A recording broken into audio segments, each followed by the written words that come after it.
Hey, what's up guys? Today I want to talk about what was surprisingly one of my favorite lenses that I really wasn't sure if I wanted to keep, the Canon 17-40 f4L. In this video, I'm going to be talking about a few reasons why I think it's such a good value for this lens and why it should be high up on someone's list where they're looking to purchase first or second full frame camera lens. Now, if you're within a tight budget for purchasing a lens for your camera, the cost of this lens is $1,000 at most major camera retailers here in Canada.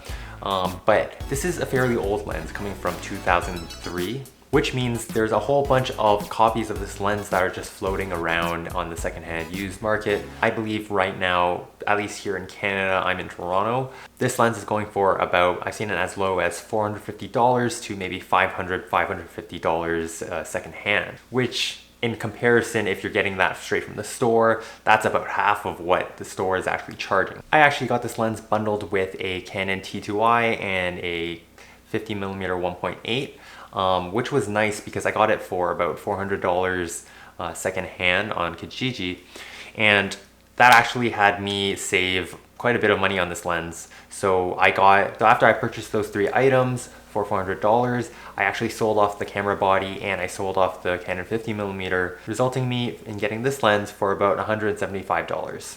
Which was really good actually for this lens. It's a full frame lens. So why this lens? This lens has a really good focal range of about 17 to 40, which on a full frame camera is a ultra wide angle focal length up until almost a normal focal distance at 40mm. 50 would be around that area. And being a good ultra wide to standard lens, this is a really versatile lens you can use for both video and photography projects. And if you're currently shooting on a crop sensor camera or an APS-C sensor camera, 17 to 40 actually offers a pretty good focal range as well.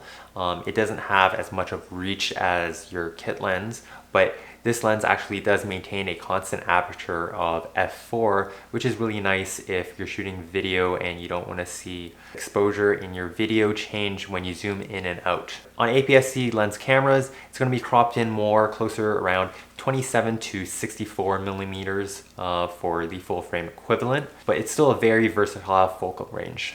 And in being an L series lens, this lens actually is very robust. This lens is weather sealed, meaning that it has seals throughout the lens, specifically at the focus ring, the zoom ring, and the lens mount. One thing I would like to say is that this lens feels a little bit similar to the Canon 10-22 EFS lens, but slightly more robust. As for size and usability of this lens is incredibly small and light for a ultra wide angle zoom lens, which makes it a great choice for traveling or bringing it around with you every day. It also features a USM autofocus motor, which is quite fast and generally decently quiet, but is not quite as quiet as some of the newer autofocus systems on Canon's lineup, such as the STM or Nano USM lenses. As well, it also has a focus window, so you can check the focus distance, so you can guesstimate for accurate manual focus. Overall, this is a great value lens, but I will list a couple of cons that I found when using the lens. For one, it doesn't have image stabilization,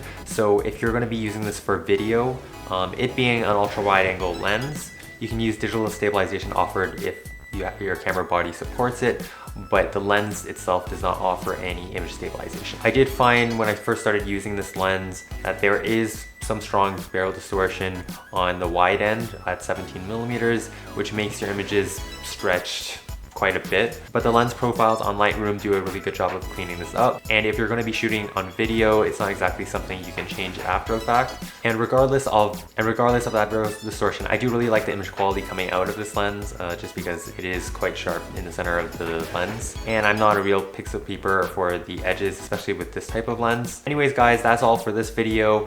If you guys liked it, feel free to give me a thumbs up down below. If you guys are looking for more content on photography and video, I'm going to be posting here every week, sharing my process as a freelance photographer, videographer. Let me know what you guys think of this lens. Is this something you're looking to purchase or not?